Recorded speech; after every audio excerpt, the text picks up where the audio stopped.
lifestyle, which is, and my wife's, which is kind of different in that every 4 months for the past going on 14 years now, we go to Virginia and spend 4 months there, then jump in the truck and come back here for 4 months.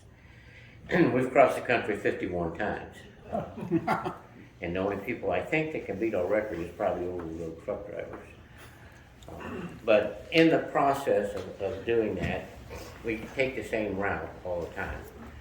And you see these markers, Lewis and Clark Trail, Pony Express, whatever. And so my curiosity got pushed a little bit, and I thought, well, I need to expand my horizons a little bit with stamps and whatnot. So I got off a little bit on the Pony Express thing. The thing that really did it, however, is that my wife's great-grandfather worked on Buffalo Bill's ranch on the North Platte in Nebraska, right around Ogallala. And she had some materials that belonged to him that probably at least were related to the time era. I won't say they actually belonged to him, but they probably didn't, but they belonged to the time era. And she said, well, I've got a quirt, a writing quirt. If you see a picture of the Pony Express on a book or something, the writer's always got a writing quirt around his wrist. And these were very elaborate pieces of leather work. And this is a quirt that was made by her great-grandfather when he was working on Buffalo Bill's ranch. And I'll pass it around. Were those used to encourage the horse to go faster? Basically a whip. What's the name for it? Quirt, Q-U-I-R-T. Quirt, a writing quirt. If you saw Lonesome Dove, which is our generational production, there's a scene in there where they use a writing quirt to beat the bad guy with. The Pony Express was a very short-lived experience in postal history. It was never part of the postal system at all. Strictly a private enterprise. And it started in April 3rd, 1860, and ended in October of 61. So about 19 months was all that it was in existence. It was a money-losing deal from the start. The original investors, of which there were 3, they invested $700,000 and they lost $200,000 in the process. It was contractual to an extent with the U.S. government, but never with the U.S. Postal Service. And of course it did convey postage from one point to another point. In this case from St. Joe's, Missouri, which we drive past every time we come out here, which was a starting point, and it ended in Sacramento. It was about 2,000 miles. Hey, Mark. Yeah. Kind of looked like there was a branch off to the Bay Area. There were several branches, and one took off to Pikes Peak and so forth. The thing that really initiated this whole process was that in 1849, of course, gold was discovered in California, and over 300,000 people, prospectors, in 1 year's time migrated from all parts of the country to California. And this created a need for better communication. In 1850, California became the 31st state. All right. The main pusher, however, was the oncoming Civil War. We, at that point, had a stage route, the Butterfield stage route, which crossed the country to California. Unfortunately, it took 20-something days for that stage to make the route all the way across, and it had to go through what was soon to become Confederate territory. And they knew that this was going to nix any communication by mail once the Civil War broke out. So the Civil War was really an impetus for this, California was wavering between becoming a slave state and not. And they were kind of sitting back waiting for the election, presidential election, to see if Lincoln was going to be elected or not. So there was a definite need for communication. Stage lines were subject to weather conditions, Native Americans. There were limited ways of moving the mail, mule train. Remember, we had a song by Frankie Lane called Mule Train. There's a Bible in the pack for Reverend Mr. Black and all that kind of stuff. So the only option after the southern route, stage route, was eliminated was by ship. And the first steamship to do this was the SS California.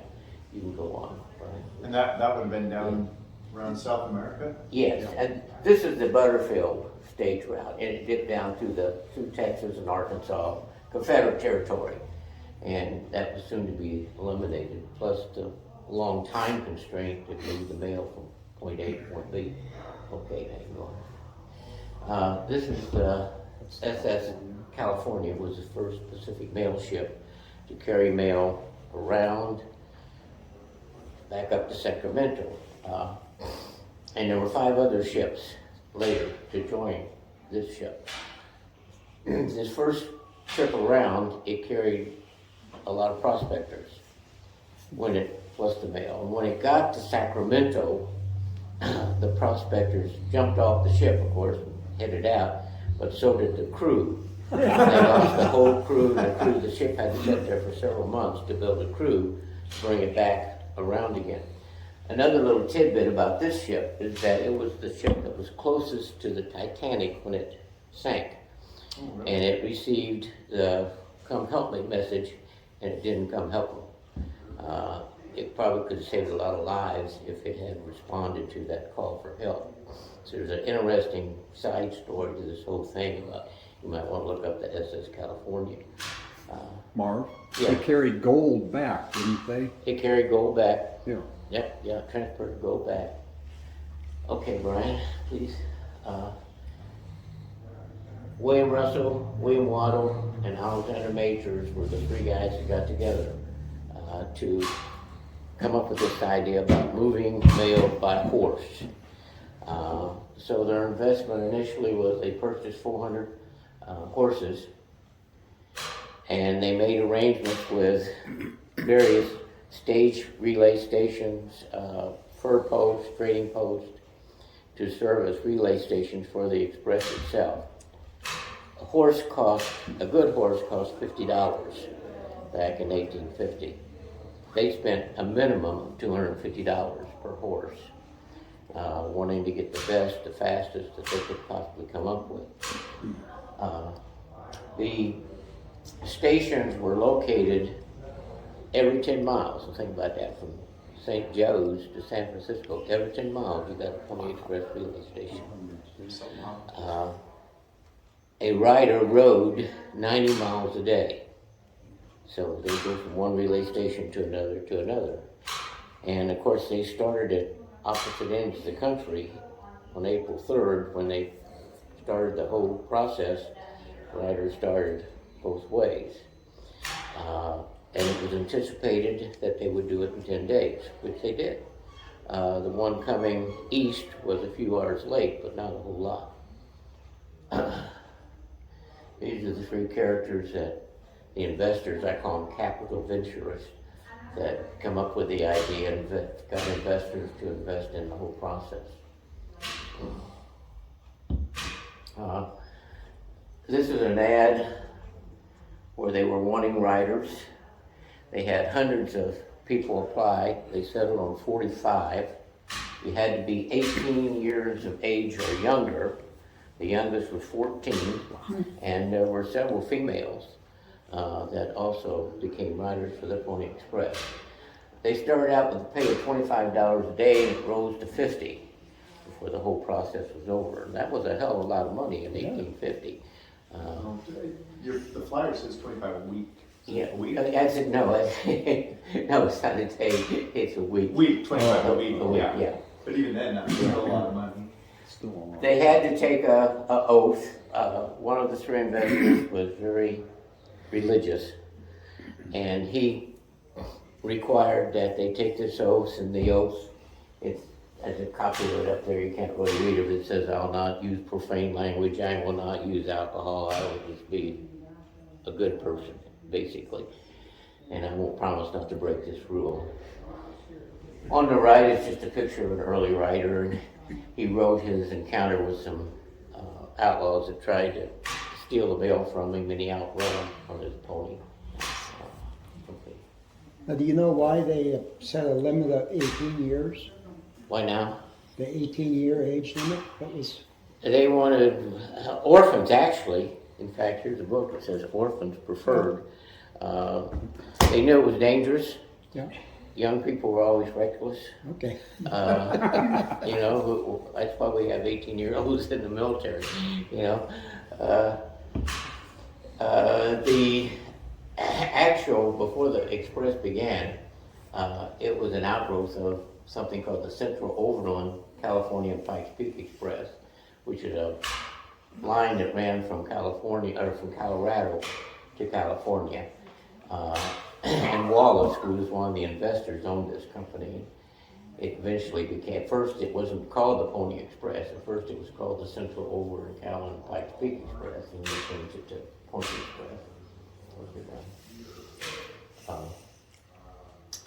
And that's basically what I said earlier. Each rider rode 75 to 100 miles, total time 10 days. When the presidential election was held and Lincoln got elected, they wanted to get the information to the West Coast as soon as they could.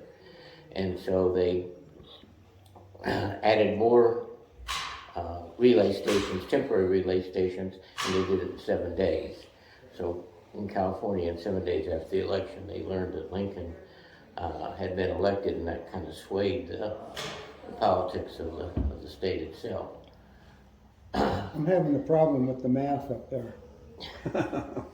Since they rode 100 miles a day, it was 2,000 miles, but they made it in 10 days. Every 10 days, they rode 75 to 100 miles a day. Yeah, well, that would take 20 days. Well, Did they ride at night? each rider rode 75 to 100 miles a day with total time 10 days. They did it in 10 days. They rode around the clock, for one thing. But they did it in 10 days. So they And rode. 7 was the record. Did they ride at night also? They rode round the clock. Round the clock. Round the clock, yeah, 24 hours. And this is just a small map of the portion of the relay stations, just to show you how close they were together in proximity and everything. What about this going over the Sierras in the winter? They did it year round. Only for 19 months though. They took all the mountain, but it swung all the way up into Wyoming and then dipped down. So they had to have some very, very bad weather. But they did it. And were they always on time? Or Always were they- on time. Really? Always on time. So even with bad weather, that didn't slow them down? And they only lost 2 riders in the whole process. Well, now, the other thing is you had to stock these relay stations. Was there a backup crew to do that? A lot of the relay stations were stage stations. So they always had a crew there that, would have horses ready, exchange horses. And when a rider would come in 3 minutes is all it took to flip from one horse to another. That horse would be ready, and they had people, they paid people to man those stations. A lot of it was a cooperation with Wells Fargo. The 2 companies were deeply intertwined because Wells Fargo was running a lot of the stage stations at that time. Yeah. Marv, what was the speed of a horse back then, or now? Right? I'm sorry. How fast a horse go? I have no idea. Well, it depends Do the on math. obviously the terrain is Yeah. the main factor. If you're running across Nebraska, that's one thing. If you're running across the Sierra Nevadas or something, that's something else.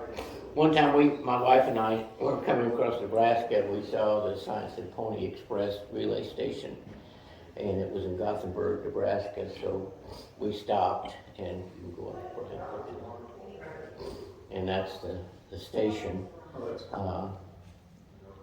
It had been moved 4 miles from its original location in 1931, But it was kind of cool. It had it set up with a little information center inside, a little souvenir kind of place, and a plaque. And there are several places along the route that they've got similar kinds of information relay stations, or at least signs that said this was a relay station for the Pony Express. Marv, how much rest time do the horses get before they're sent back out again, and also for the riders too? The riders got virtually no rest until they rode their 90 miles. Then they rode their 90 miles, they stayed all night, and when the horse came in from the other direction, then they picked the mail up and took it. So their 90 miles was back and forth then in the 90 same miles area? from point A, 90 miles was from point A to point B. And then they turn around and do the Then they 90 turn going around, back. then So they the go that rider, same route. the One riders. rider never rode all the way across Okay, the so country. one rider generally knew the area pretty well then, since they just went back and forth for 19 months or Right. however long they were employed. Okay, Right. that makes sense.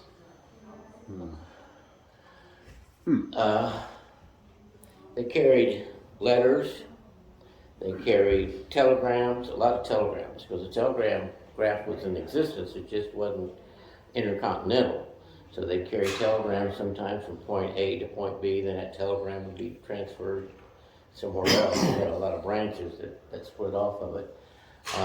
Newspapers, every rider was issued a Bible for his pouch, because one of these characters was, as I said, quite religious.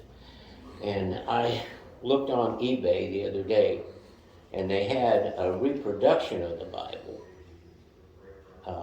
for $90. Then I went to Amazon, of all places, and I found a real one, an actual one that had been used, and it was $1,500. So that was the end of that story, trying to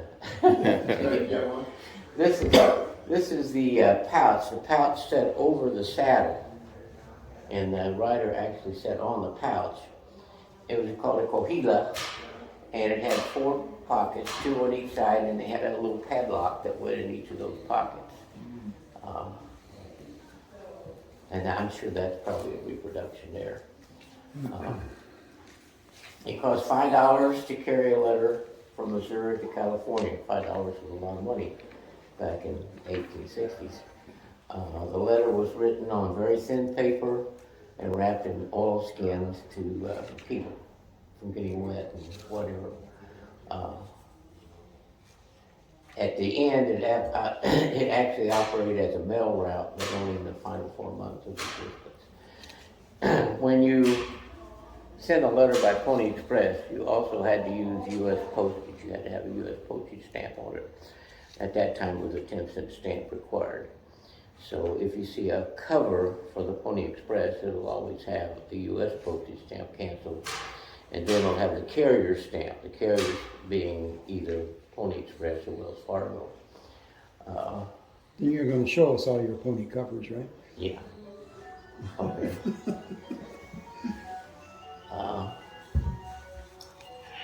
There's nothing there I haven't told you, so it's going Okay.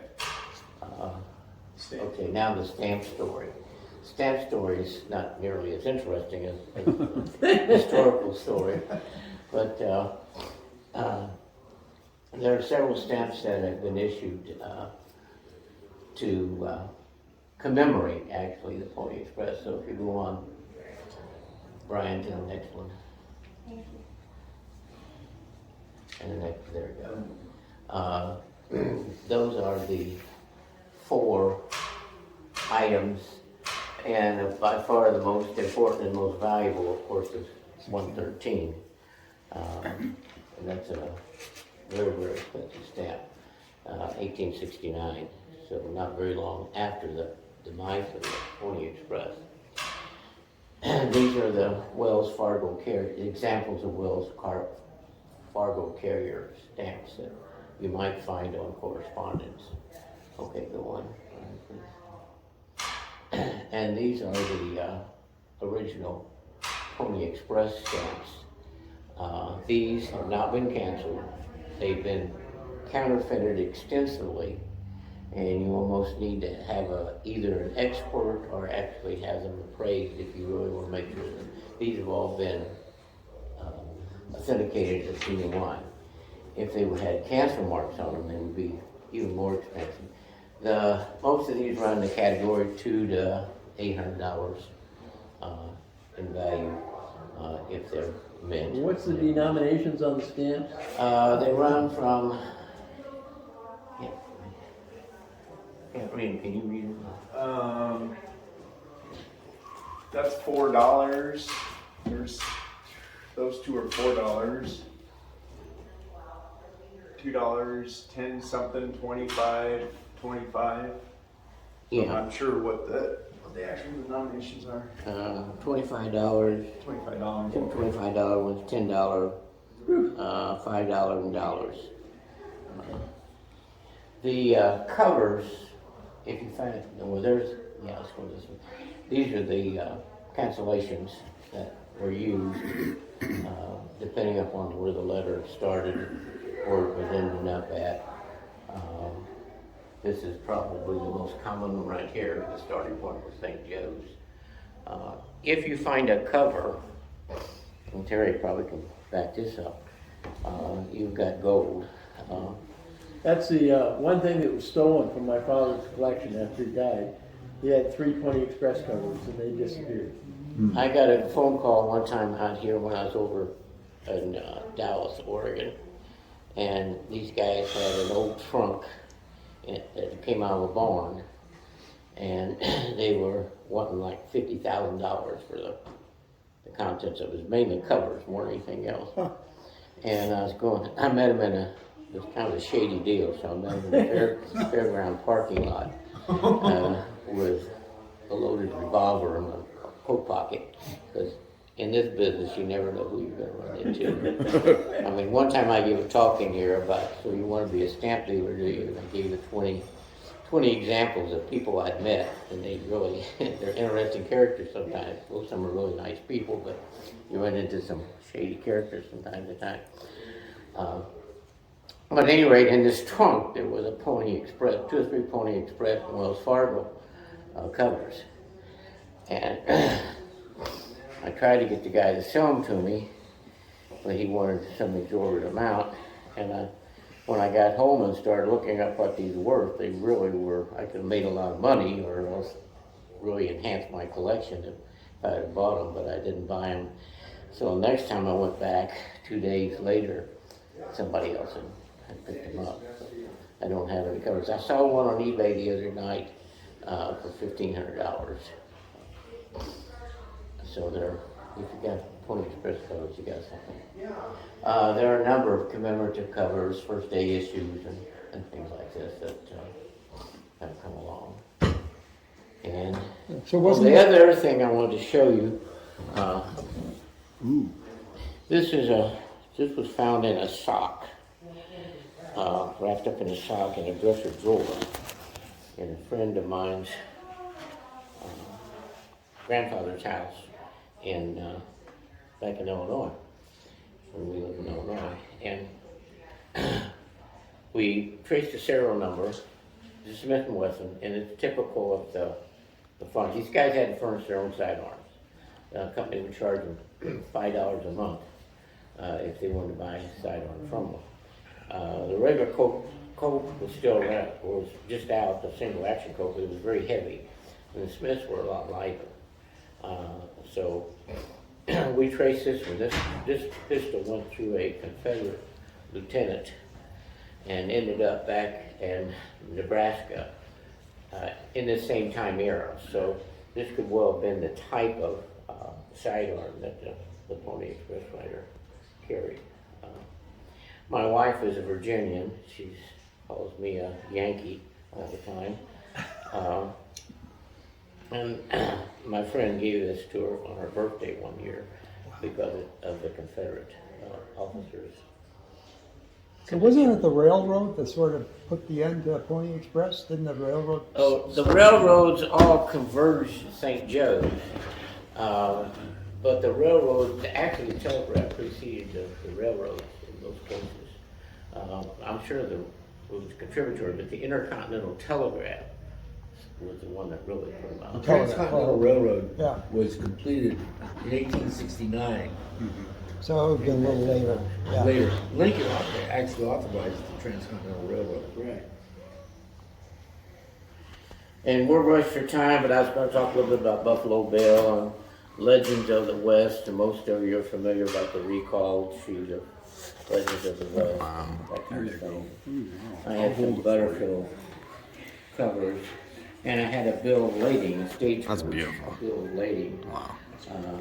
The waybill is called, of the passengers and how much the passengers had to pay from point A to point B. This is from the Butterfield stage. So that kind of perked my interest, so I just started picking up this stuff and adding more to it. Now, during the 18 months or so that this thing was in operation, did they have problems with the indigenous people? Had a lot of trouble. In fact, they were shut down for almost a month because of some Indian uprising somewhere along the route. Yes, they had a lot of trouble. And with this scalawags trying to rob them, this kind of thing, that's why they everything they had was directed toward weight, like a backpacker of today. Weight was everything, so they wanted to go as fast as they could and outrun anything and try to catch them.